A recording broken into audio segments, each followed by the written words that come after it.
লেপচা জগতের হোমস্টেটা সত্যি এত ভালো ছিল আর ওখানকার মানুষগুলো এত ভালো ছিল, আমার তো আসার সময় মোটেই আসতে ইচ্ছে করছিল না। আর যেহেতু আমাদের সব জায়গাতে অন নাইট স্টে ছিল, তো যেখানে ভালো লাগছিল সেখানে কি মন ভরে বলো। ওখানকার মানুষগুলো এত ভালো আর এই বাচ্চাগুলো তো ভীষণ কিউট। আসার সময় আমি ওদের বাড়িটা ঘুরে ফিরে দেখছিলাম ওরা কি কাজ করছে কি করছে, তো সবার সাথে একটু কথাবার্তা বললাম, একটু ভিডিও নিলাম। আমার তো ভীষণ ভালো লেগেছে সত্যি কথা বলতে। সেখান থেকে আমরা ফিরে এলাম। বাই দ্য ওয়ে, এটা আমরা মাঝিধরার থেকে ফিরে হোমস্টেতে গিয়ে দেন ড্রেস চেঞ্জ করে ব্যাগ প্যাক করে গাড়িতে করেই আমরা চেক আউট করে দিই। এখন আমরা যাচ্ছি ডাউহিলের উদ্দেশ্যে। আর ডাউহিলের ভিডিওটা তোমাদেরকে আমি নেক্সট ভিডিওতে শেয়ার করব।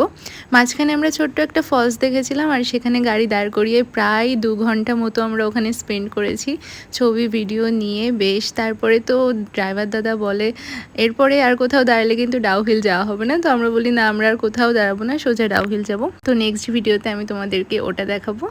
যারা এখনও মাঝিধরার ভিডিও দেখোনি তারা দেখে এসো। আর ওখান থেকে আমরা গাড়িতে উঠলাম, দেন শুরু হলো ঝপঝপিয়ে বৃষ্টি, মাঝখানে কিছুটা টাইম, তারপরে আবার ঠিক হয়ে গেছিলো, দেন আমরা পৌঁছে যাই ডাউহিল। আর হ্যাঁ, টক ঝাল মিষ্টির সিরিজটা মোটেও মিস করো না, যারা নতুন আছে তারা অবশ্যই সাবস্ক্রাইব করে দিও। So yeah, that's it for today. See you in the next video.